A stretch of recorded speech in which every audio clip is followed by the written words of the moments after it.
What if the first breath you took already carried the echo of your last? In a kingdom lacquered with gold and silence, a cradle rocked beneath velvet canopies as bells tolled for both a birth and a burial. Courtiers whispered of omens, the moon that refused to wane, the mirrors veiled in black silk, the portrait of a queen whose eyes seemed to follow the living and the unborn. In the archives, a single page was torn out of the royal ledger, leaving only a frayed edge and the scent of candle smoke. Servants swore they heard lullabies sung backward in the nursery. Physicians took notes they refused to sign. And somewhere, deep beneath the palace chapel, a sealed corridor exhaled a cold so old it felt personal. This is the story of a lineage so obsessed with perfection that it bent nature upon itself. A spiral of devotion, dread, and design. A princess born to reign and to return. Blood that loops like a serpent swallowing its tail. A crown inherited from a mother, and given back to her in a way no scripture or science dared name. Tonight, we uncover the truth behind one of history's darkest secrets. They called it the Age of Glass, when everything glittered and nothing was truly seen. The kingdom lay cupped between cold mountains and a warm, obedient sea, a sliver of land polished by trade and ritual. At dawn, bell towers stitched the sky with sound. At dusk, the palace windows turned to fire. By decree, streets were swept before the sun woke, and the gutters ran with rosewater on holy days. But the fragrance could not sweeten what the wind already knew. Power sat heavy in the capital, and everything that moved did so under its weight. The House of Orison ruled from a palace that looked less built than grown. White stone braided with veins of gold, arcades coiling around courtyards, gardens arranged like geometry lessons. Their crest was a serpent encircling a crown. Their motto, given in sermons and inscribed on grain sacks, promised unity. One line, unbroken. Priests read it from pulpits, judges carved it over doors, midwives whispered it over swaddled heirs. The phrase was meant to comfort. In time it began to warn. Faith ran along the same channels as fear. In public squares, relics were paraded with careful pageantry. The saint's finger, a thorn from the Savior's crown, a vial of tears that always seemed freshly salted. In the same squares, dissenters were lectured, measured, and, if necessary, made examples. The people learned to applaud miracles and avert their eyes from mathematics. Astrologers lived beside anatomists, both tolerated so long as their charts and diagrams curved toward the throne. At court, belief was a performance perfected over generations. Courtiers wore devotion like a second skin, crossing themselves with one hand while the other counted favors. The queen, revered for poise, feared for silence, kept a chapel lit day and night, its candle flames more watchmen than worship. She prayed for an heir the way sailors pray for shore, with desperation disguised as ritual. The king, a patron of instruments and ledgers, preferred certainties he could tally. Between them stretched the thin ice of a dynasty, beautiful, exact, and fatally dependent on temperature. The scholars who served the crown understood the equation too well. In a vaulted library where even dust fell politely, they gathered to argue beneath frescoed saints who refused to look down. The chief archivist spoke in footnotes. The royal physician spoke in pulse counts. The master of horologies, a clockmaker whose fingers were narrow as quills, spoke in seconds. They agreed on only one doctrine.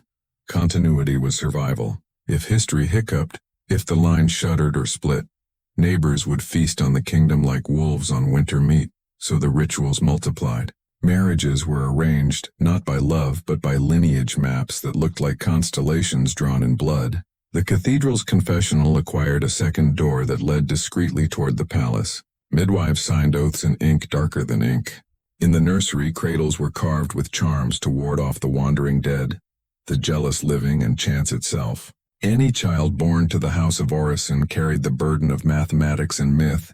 Each was expected to balance the ledger and satisfy the heavens. Beneath the varnish, a different kingdom creaked. Grain still molded in damp barns. Wages still arrived late when the fleet found no wind. In the hill villages, grandmothers pinched cheeks and grimaced at court proclamations that tried to edit the weather. They told stories that never appeared in the capital's calendars, of a king's sister who vanished one spring night and returned in autumn, with eyes the wrong color. Of a prince whose portrait aged while he did not. Of a queen who prayed so hard for a daughter that the prayer began to answer itself. Anxiety made even beauty ominous. The palace galleries were crowded with portraits whose pigments refused to fade, each generation painted with the same luminous mouth, the same pale, intelligent gaze. Visitors remarked on the resemblance and felt curiously cold. In the chapel, a reliquary shaped like a cradle sat near the altar. Legend said it warmed when an heir was near. Lately it had been warm without cause, as though remembering touch. Oaths piled upon oaths, but oaths are scaffolds, not walls. In the council chamber, where maps were held flat by knives disguised as paperweights, the advisors spoke in loops. Stability, purity, alignment, inheritance. Their sentences closed like traps. The queen listened, hands resting on the table as if feeling for a heartbeat through wood. The king signed decrees with a pen that carved a groove deeper each year. This was the world before the fall, glittering, exact, and threaded with hairline fractures. A kingdom that praised the straight path while walking in circles. A dynasty that worshipped the unbroken line and was willing to bind nature into a ring to keep it. Even then, if one stood alone in the gardens at midnight, where fountains whispered and the stars arranged themselves like arguments, the air seemed to pulse with an old, unasked question. What would you trade to never be replaced?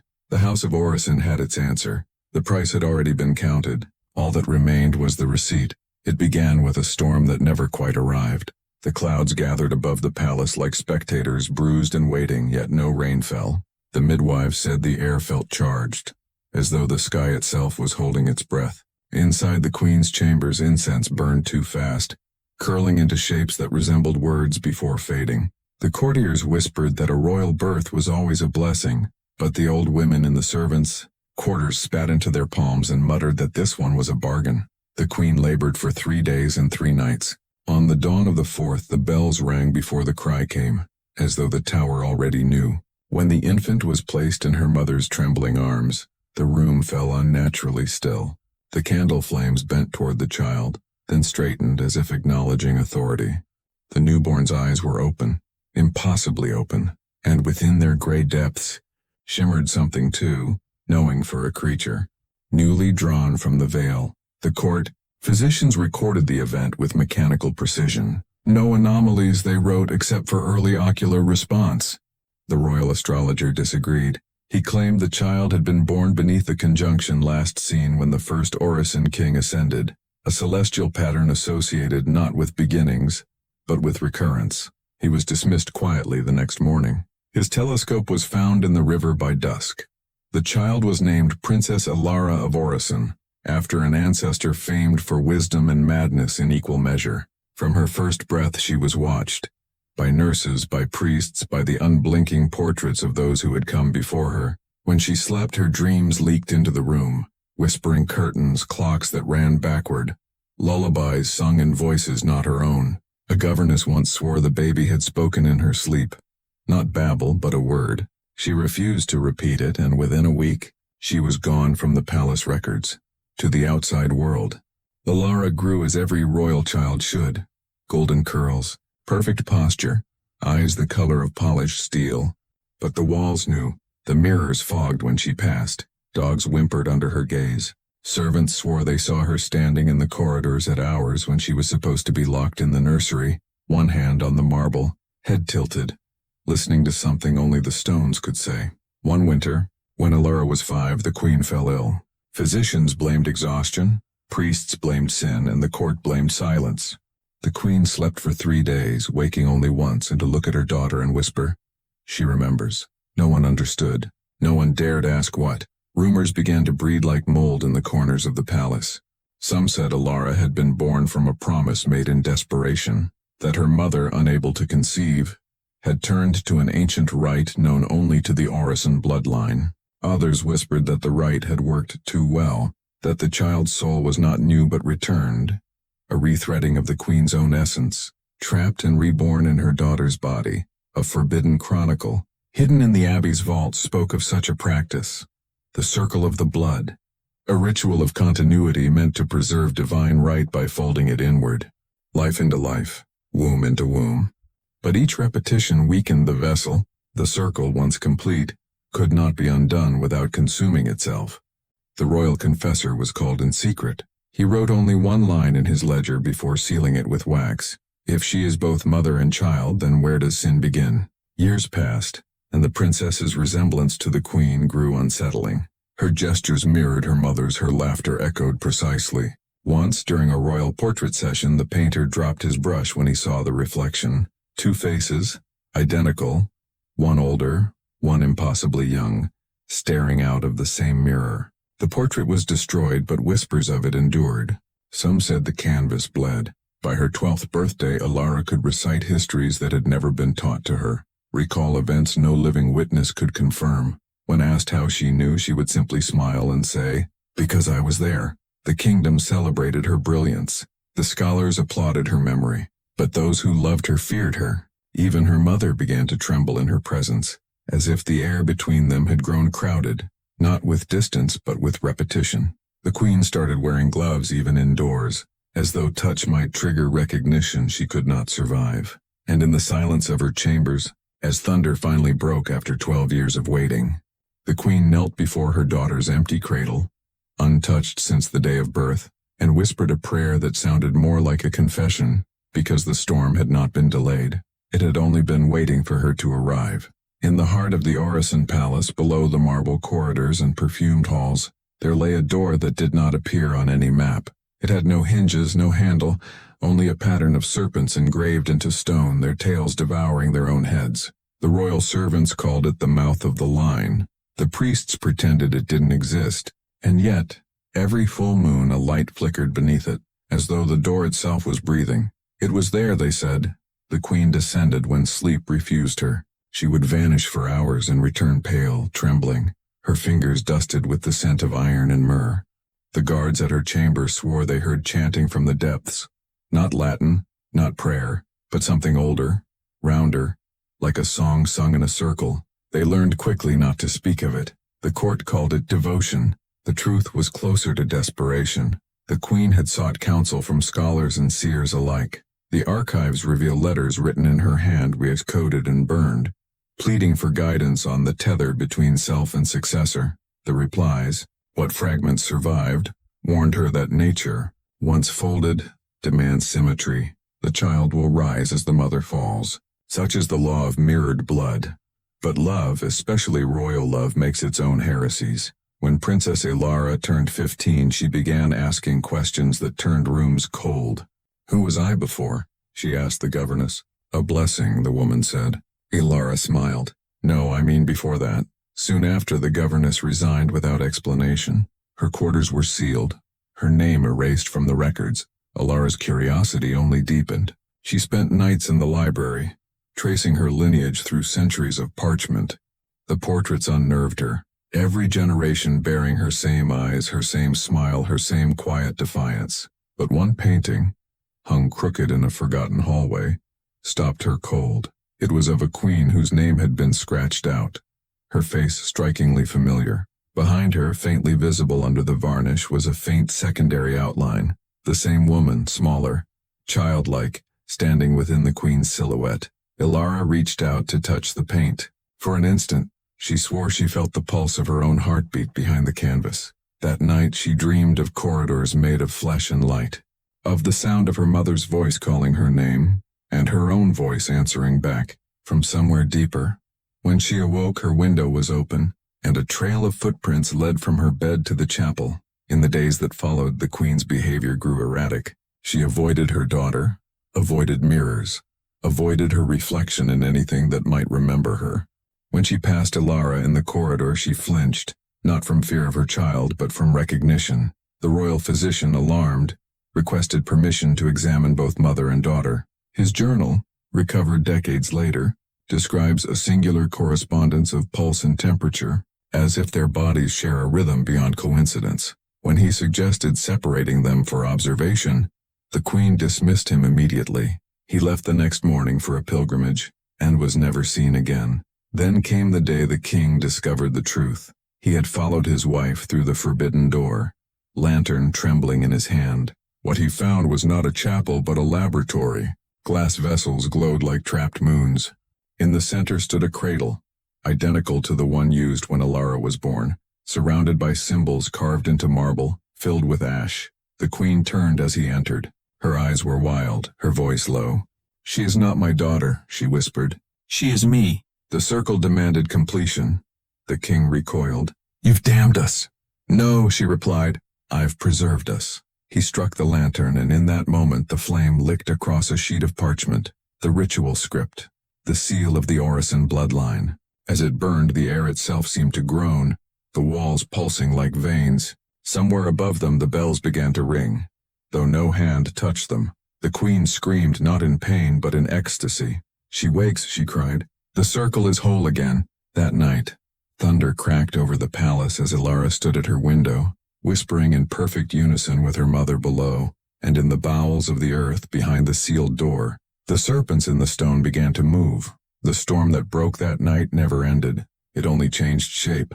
By morning, the palace looked as though it had been carved out of grief. The tapestries hung limp with damp, and the courtiers spoke in half-sentences, as if afraid their words might summon something listening between the echoes. The king had vanished. His throne sat empty, his crown tilted sideways as though refusing a new head. The queen, pale and fevered, confined herself to her chambers, where no one dared to enter after sunset. Whispers took the shape of prophecy, that the heavens had rejected the Orison line, that the serpent of their crest had finally devoured itself. But among the servants a darker story took hold, one they would never dare repeat above a whisper, that the queen and the princess now shared one heartbeat. It began subtly. When Ilara wept, the queen's hands trembled. When the queen fainted, Ilara woke gasping from nightmares she could not name. The court physicians, pale and frightened, wrote that the queen's decline is mirrored precisely by the princess's ascent. Her eyes gleamed brighter each day, her posture grew regal, and her voice took on the gravity of command. Soon, even the ministers addressed her as Your Majesty, by mistake at first, then by instinct. The old rites demanded that no monarch be declared dead until their final breath was witnessed by both priest and heir. And so the queen lingered, neither alive nor departed, her presence in the palace both physical and spectral. Her attendants swore she no longer ate, yet her chamber smelled of lilies and smoke. Her voice was sometimes heard through the keyhole, singing lullabies she had never learned. On the eve of midsummer, Ilara ordered the great hall reopened for the Festival of Continuity, a celebration of the royal line. She stood where her mother once had, robed in silver, her hair woven in the same style as the queen's portrait hanging behind her. The resemblance was so perfect that even the priest hesitated to begin the procession. When the hymn rose, the candles flickered, not from wind, but from breath. The queen had appeared at the far end of the hall, moving like a reflection caught in slow water. The crowd fell to its knees. Ilara froze, her lips parting. In awe or in recognition, no one could tell. The queen reached out her hand. "It is done," she said softly. Then her body crumpled, the crown sliding from her hair and rolling across the marble floor until it stopped at Ilara's feet. The bells tolled again, without touch. At that sound, every window in the palace shattered inward. The storm outside roared into the halls, wind laced with whispers, the voices of every Orison who had ever worn the crown. Candles extinguished, tapestries tore, and in the flickering dark, those who survived swore they saw the queen's spirit step into her daughter, as if entering a mirror. Ilara collapsed. When she awoke the next morning, she was alone. The courtiers had fled, the guards had vanished, and the throne room was flooded ankle-deep with seawater. The portraits on the walls were all the same face and hers, some older, some younger, some too ancient to name. She walked among them dazed. Each painting whispered as she passed, fragments of memory, confessions, regrets. And in that moment she understood. She was not the first nor the last. The circle of the blood had never stopped turning. It had only perfected itself. The dynasty had not fallen through murder or invasion. It had imploded, swallowed by its own hunger for eternity. The line remained unbroken because it had become a single, endless loop. And at its center stood Ilara, the princess who was her own mother. When the last storm cloud lifted days later, the palace was found abandoned. The gates stood open, the tapestries soaked and clinging to the walls like old skin. Only one thing remained untouched, the cradle in the queen's chamber, still warm, rocking gently as though soothing something unseen. In the royal archives the final entry reads, "The crown endures, but the head beneath it is ever the same." That was the last written record of the House of Orison. Centuries passed, and the palace became a ruin. Ivy climbed its towers like memory reclaiming stone, and the sea crept closer each year, whispering over the bones of marble courtyards. The House of Orison faded into legend, half history, half heresy. Maps no longer marked its borders, yet villagers on the coast still pointed toward the mist and spoke of the place. Where mirrors dream, scholars dismissed the stories as folklore, the tale of a dynasty so consumed by purity it vanished into its own reflection. But fragments endured. A lock of hair sealed in amber, a portrait where paint refused to fade, a single torn ledger page that read only, "Cycle complete." Then in the 19th century, excavators uncovered the palace's foundation beneath layers of silt and salt. At its center lay a sealed chamber lined with obsidian mirrors. Every surface reflected the same image, a woman's face ageless, watching. When the mirrors were removed from the site, strange phenomena followed. Clocks stopping at the same hour, reflections blinking a half-second late, voices whispering from glass. The church seized the artifacts, declaring them relics of heresy. Yet rumors persisted of secret experiments conducted in Vatican basements, studies of genetic continuity, cellular memory, and a concept whispered only in hidden circles, self-propagating identity. By the 21st century, DNA archives revealed something uncanny. A mitochondrial sequence labeled O17R, found in several noble bloodlines across Europe, appeared anomalously consistent, unchanged across centuries, violating natural mutation patterns. The codename given to the study? Project Orison. When the lead researcher vanished, her last note contained a single phrase: "She's still correcting the bloodline." Today, in the northern coastlands where the palace once stood, locals claim that sometimes at dusk a light burns where no power runs. Travelers who venture near say they hear the faint sound of a lullaby carried on the wind, soft, circular, never-ending. They say a woman walks the shoreline, ageless, pale, her shadow perfectly aligned with her reflection in the water. When asked her name, she only smiles and whispers, "The first and the last." History has forgotten her. Science refuses to name her, but the blood remembers. And deep beneath the ruins, the cradle still rocks and steady as a heartbeat, waiting for the next turn of the circle. Final message: beyond the known files. Some stories aren't meant to be told, yet they refuse to stay buried. What you've just heard isn't a myth.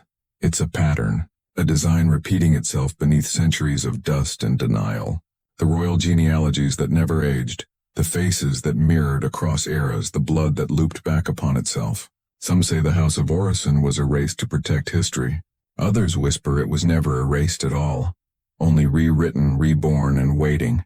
Because if the circle was ever truly broken, wouldn't the world have changed by now?